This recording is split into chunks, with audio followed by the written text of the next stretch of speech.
agora, para a gente fechar com chave de ouro, nós vamos entrar no fluxo de caixa descontado da companhia com todos esses números que a gente fez de projeção, premissa e etc. para chegar nessa parte aqui que é mais essencial do valuation. Então, para começar, a gente está aqui na aba de DCF, né, que é Discounted Cash Flow, ou fluxo de caixa descontado da companhia. E a gente vai começar aqui pela linha de EBIT. Eu vou utilizar só desde 2019, apesar de termos dados mais para o passado, porque não é necessário ir tão longe assim para fazer as estimativas de fluxo de caixa descontado da empresa. Então, aqui a gente vai lá em 2019, na projeção de DRE, e vamos achar o EBIT de 2019. Então, aqui a gente tem um EBIT de 7,2 bilhões de reais. E esse dado a gente já tem estimado até 2030, então a gente vai arrastar esse número até 2030. Então, aqui a gente já tem os EBITs. Agora, a gente tem que tirar desse EBIT a parte de tributação. A gente também já fez essa estimativa lá na projeção da DRE, que foi o quanto a gente acha que a empresa vai ter que pagar de impostos ao longo dos próximos anos. Então, a gente vai lá na nossa projeção de DRE, vai na parte de impostos desde 2019, vai clicar aqui em 1,3 bilhão e vamos arrastar este número até 2030, porque a gente tem projeção de pagamento de impostos até 2030. E aí, quando a gente adiciona o EBIT, né, na verdade tira do EBIT a parte de impostos, o quanto a empresa vai pagar de impostos, a gente vai ficar aqui com o Net Operating Profit After Taxes, ou seja, o lucro operacional depois dos impostos da companhia. Então, nada mais vamos fazer do que somar esse, por exemplo, de 2019, o 7,2 bilhão, mais o número que já está negativo de pagamento de alíquota de imposto. Então, a gente chega a um NOPAT de 5,8 bilhões. Arrastamos esse número até 2030 e a gente consegue chegar no NOPAT até 2030. Aqui, a gente tem que adicionar de volta, para chegar no fluxo de caixa descontado, a depreciação e amortização. Lembrando que o número ele vai entrar aqui como positivo, a gente tem que adicionar novamente ao dado, né, de fluxo de caixa, depreciação e amortização. Então, a gente vai ter que vir aqui. Lá na projeção de DRE, a gente tem a depreciação e amortização de 2019, que é 10,9 bi, e colocar um menuzinho aqui na frente, porque esse dado ele tem que entrar lá na nossa conta positivo. Então, temos aqui 10,9 bi, arrastamos este dado até 2030 e chegamos a 19,2 bi de depreciação e amortização em 2030, lembrando que esse dado tem que entrar aqui como positivo. Beleza? Agora nós vamos para o nosso CAPEX, para os nossos investimentos. Eles têm que sair aqui do fluxo de caixa. O CAPEX ele é uma despesa, né? Ele tem que ser retirado aqui dessa conta. Então, a gente já tem a projeção de CAPEX desde 2019 até 2030. Então, a gente vai igualar aqui, vamos abrir a aba de projeção CAPEX e capital de giro. Vamos pegar o número desde 2019, que é 8,8 bi. Lembrando que ele tem que entrar negativo aqui. Temos que botar um menuzinho na frente. E vamos arrastar este número até 2030, porque a gente tem esse cálculo, né, desse número do CAPEX até 2030. E, finalmente, a gente vai colocar aqui a variação do capital de giro, quanto é necessário de um ano para o outro que a empresa tenha de capital para continuar rodando a sua operação. Entre um ano e o outro, a gente tem que colocar aqui a variação desse capital de giro. Esse dado também está aqui na projeção de CAPEX e capital de giro, está aqui embaixo. A gente tem que colocar esse número desde 2019, menos 1,3 bi, e vamos arrastá-lo até 2030. Muito que bem! Como que a gente faz este cálculo aqui? Nada mais vamos fazer que um somatório desses dados que estão aqui. Então, a gente vai vir aqui, vai somar o NOPAT, acrescentar a depreciação, tirar o CAPEX, tirar ou acrescentar a variação de capital de giro, e teremos o fluxo de caixa da firma. Vamos arrastar este número até 2030 e temos o dado aqui de 14,2 bi em 2030. Quando a gente está falando de perpetuidade, a gente precisa de dois dados principais para poder conseguir calcular o fluxo de caixa da companhia para sempre. Quando a gente fala de valuation de uma companhia, a gente tende a supor que a empresa vai ser eterna, né? Digamos assim, ela vai durar para a perpetuidade. Ela não é um projeto que tem início, meio e fim. Normalmente a gente tem que fazer esse pedaço do fluxo de caixa que está sendo perpetuado. Então, quais são os dados que a gente vai precisar? Do OC, que a gente acabou de calcular, e do G. O G, que é a taxa de crescimento dessa companhia nesse longo prazo aí da perpetuidade, ele pode ser feito de duas formas. A gente pode utilizar a inflação de longo prazo, que é o 3,41%, ou a gente pode fazer o cálculo do G, que existe, né? Que é o ROI vezes 1 menos payout. Então, aqui na aba de indicadores, eu já fiz os cálculos para vocês, mas estão todos os cálculos direitinho explicados aqui. O que é o ROI? Nada mais é que o lucro líquido dividido pelo patrimônio líquido. Então, quando a gente vai olhar o ROI da companhia em 2022, foi de 5,9%. E aí, entrando aqui no site do Status Invest, a gente tem o dado de payout, ou seja, qual é a parcela, quantos por cento do lucro a empresa devolve aos acionistas via dividendos, né? Então, aqui a gente tem historicamente que a Telefônica Brasil ela é uma empresa aparentemente boa pagadora de dividendos, porque ela paga de payout no ano de 2019 115%, ou seja, mais do que o lucro líquido dela em dividendos. Em 2020 ela pagou 80%, em 2021 ela pagou 106%, em 2022 ela pagou 91%, ou seja, ela sempre está ali bem próxima do 100%. Isso significa dizer que a empresa não está investindo em crescimento? Isso significa dizer que a empresa provavelmente já está numa maturidade, né, que já chegou num patamar mais maduro de mercado, de participação de mercado.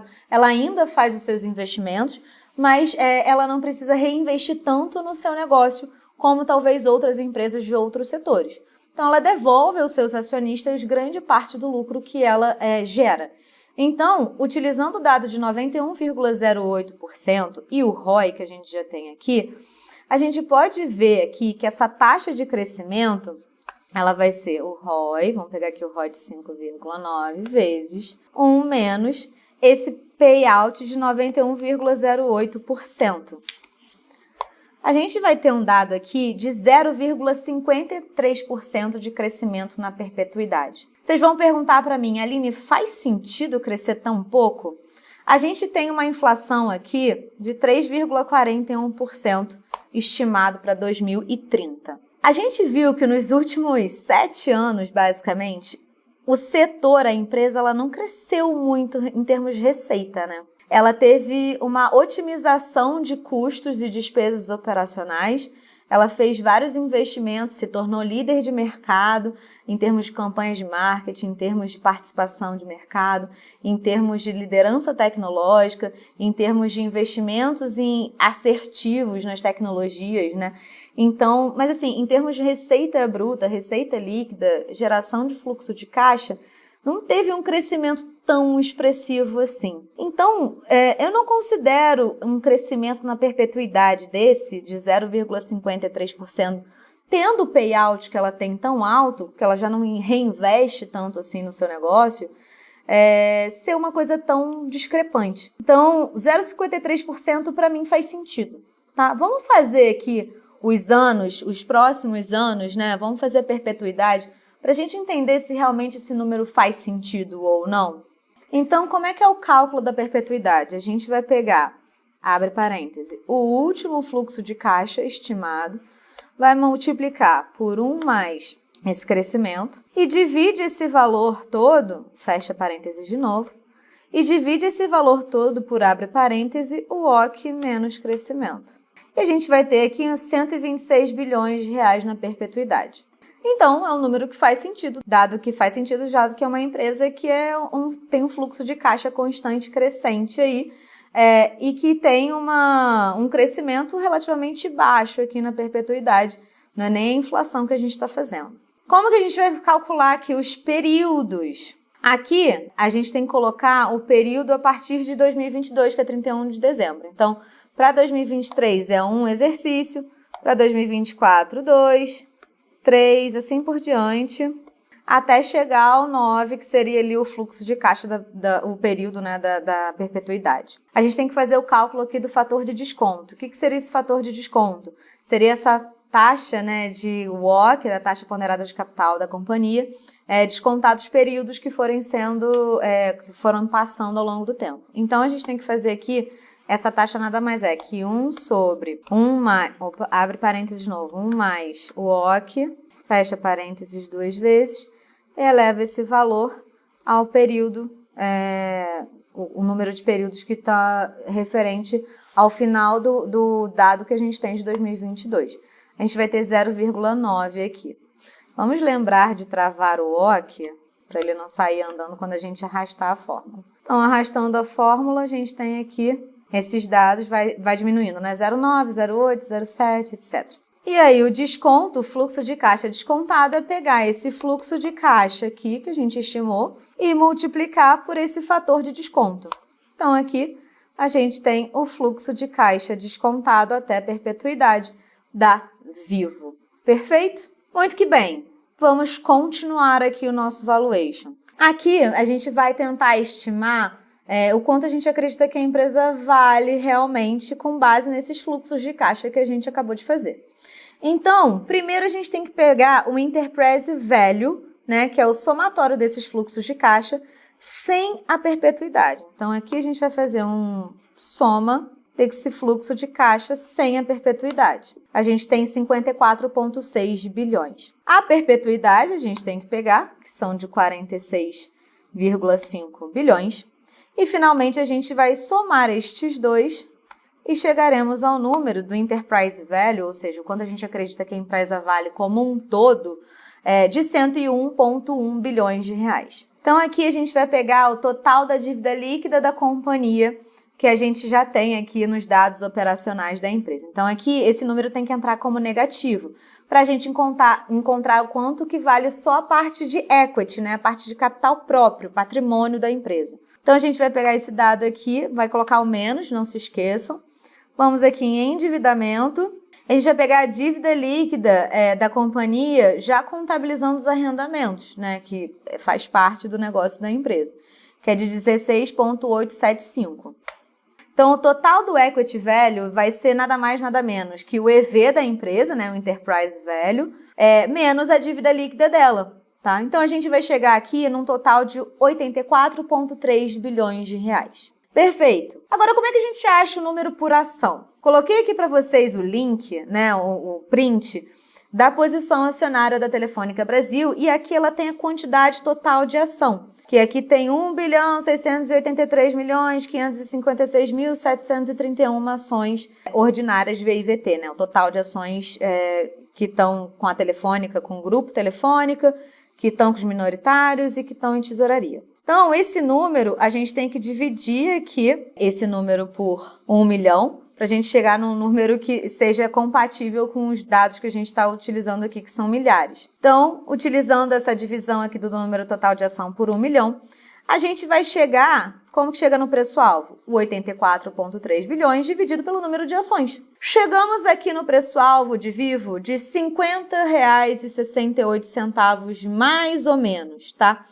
O preço dela em 29/12 de 2022 era de R$ 38,35, a última cotação de fechamento do ano de 2022. Ou seja, com base nisso, a gente tem um potencial de valorização com base nas premissas que a gente utilizou de crescimento pequeno, de algumas correções de inflação, de CAPEX, que não vai mudar tanto. A gente utilizou as premissas básicas pensando em tudo que a gente leu e a gente estudou agora sobre a Anatel, sobre as projeções da companhia, sobre a relação, né, do setor de telecomunicações no Brasil com o crescimento econômico que a gente tem visto recentemente. Com base em tudo isso, o upside aí, né, o potencial de valorização da companhia seria algo em torno de 32%, com base no preço da ação do dia 29 de dezembro de 2022. Com isso, a gente finaliza a nossa aula aqui, a gente chegou finalmente no nosso final preço-alvo aqui. Obviamente, pessoal, tenham em mente que as premissas, elas mudam de analista para analista. Então, aqui, se vocês quiserem considerar o 3,41 ao invés do cálculo do G, que é o cálculo que existe, né? Mas vocês podem utilizar a inflação, por exemplo, vocês podem utilizar. Só fazendo um exercício, se a gente colocasse que o G é 3,41% como inflação, o preço-alvo ia aumentar, iria para 61,35. Se a gente mudar, por exemplo, a premissa de CAPEX, se a gente achar que a empresa vai ter que investir muito mais, que aquele número ali que a gente colocou não faz sentido, você vai ter uma mudança no fluxo de caixa.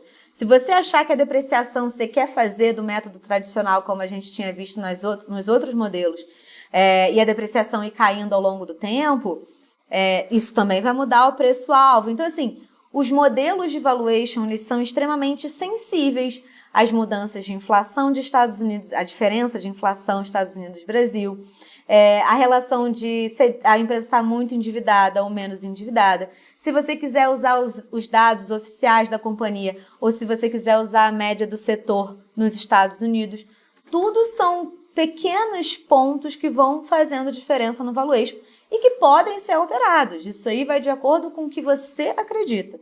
Então, esse preço-alvo aqui é estimado nisso tudo que a gente falou nessas últimas aulas. Mas você pode chegar em um outro valor dependendo do que você acredita que vai acontecer com Selic, inflação. Quando a gente muda as premissas macro, lembrando que todos aqueles dados macroeconômicos, eles foram retirados, né, do sistema de expectativas do Banco Central e de alguns dados do FMI lá em janeiro de 2023. Se a gente atualizar esses indicadores econômicos, a gente também vai ter outro dado. Então, isso tudo tem que ser levado em consideração. Os modelos de valuation, lembrando, são estimativas, projeções baseados em premissas. Então, cada banco, cada corretora, cada casa de análise possui uma expectativa macroeconômica, possui uma expectativa de crescimento para o setor, possui uma série de dados e fatos que são alteráveis. Mas, na média, se vocês olharem, inclusive, várias casas de análise e bancos, os preços-alvos, às vezes, eles não mudam tanto, principalmente dessas empresas que são muito grandes, porque a quantidade de dados que a gente tem e de expectativas, muitas vezes, de empresas que são maduras, consolidadas e que estão numa fase, né, da vida delas mais consolidadas, são boas, pagadoras de dividendo, etc., a gente tem uma convergência aí de preços-alvos e de quanto a gente acredita que a empresa realmente vale no final das contas, tá bom?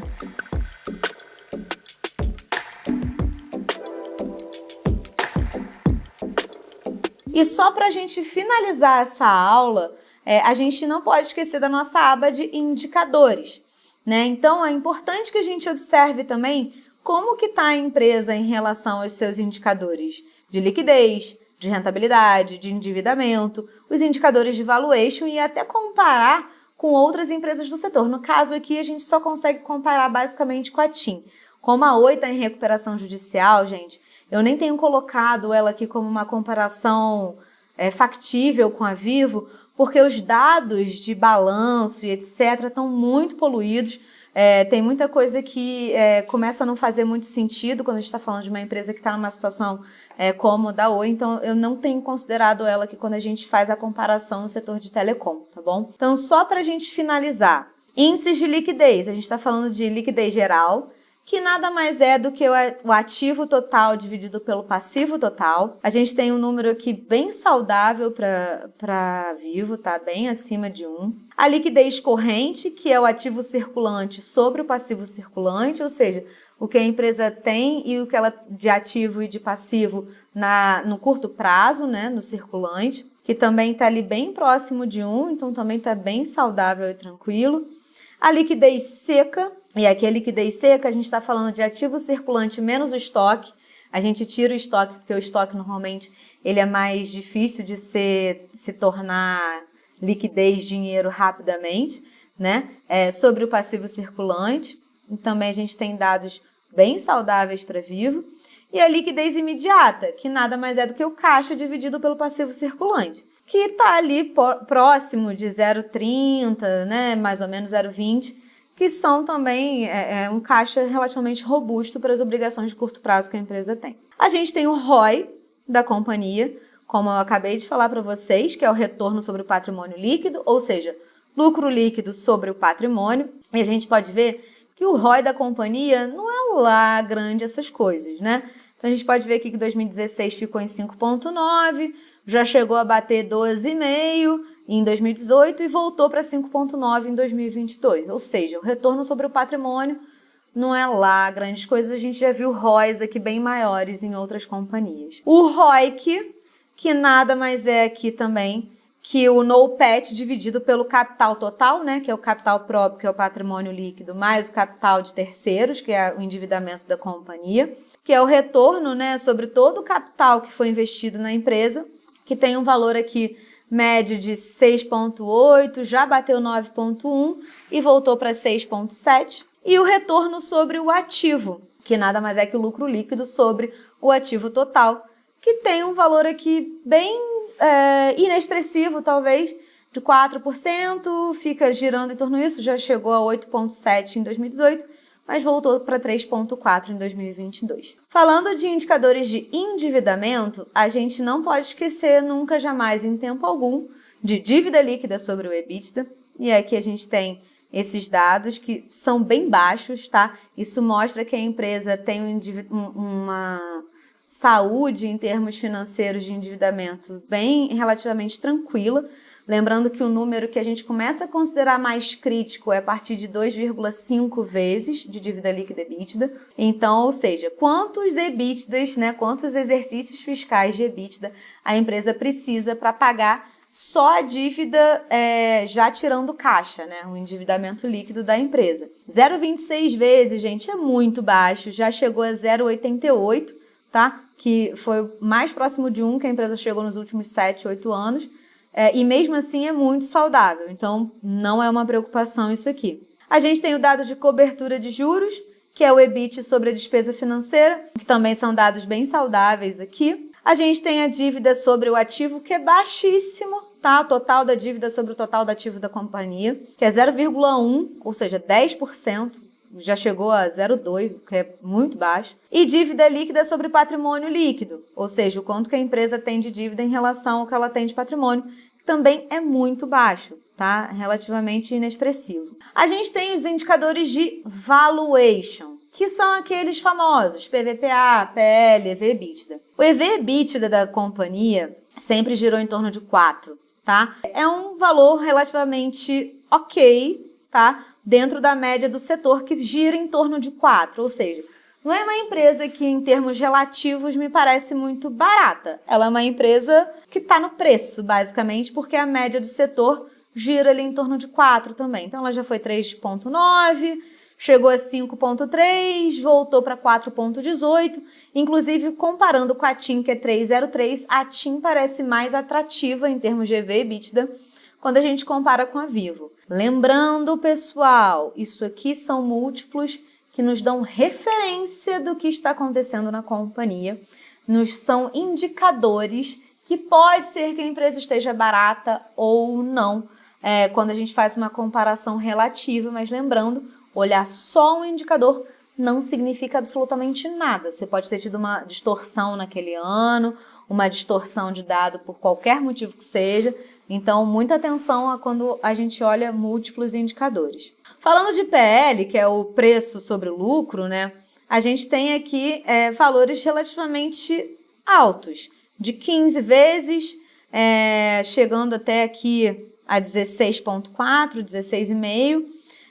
E o PL dela, né, o preço sobre o lucro por ação, está em 15,74 em 2022 e o da TIM está um pouco mais alto, está de 17,97, ou seja, quando a gente olha o PL, a Vivo já nos parece um pouco mais atrativa do que em relação ao PL da TIM. PVPA é o preço sobre o valor patrimonial por ação. Normalmente essas empresas, como elas têm um valor patrimonial, que a gente está falando aqui de patrimônio físico mesmo, né, basicamente.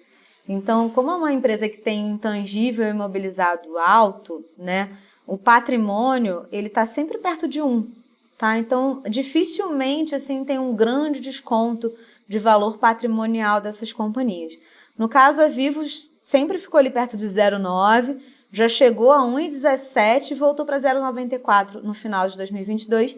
e a TIM está em 1,18. Ou seja, o preço dela estava bem maior do que ela tinha em valores de patrimônio. E para finalizar, a gente tem o dividend yield, né? Que é o valor dos dividendos pagos no ano dividido pelo preço, que pode ser o dividend yield on cost, né? Que é o preço que você comprou as ações, ou o preço, como a gente utilizou aqui, do último dia útil do ano fiscal. Então, o dividend yield da companhia mostra a remuneração em termos de dividendos, aquele preço da companhia.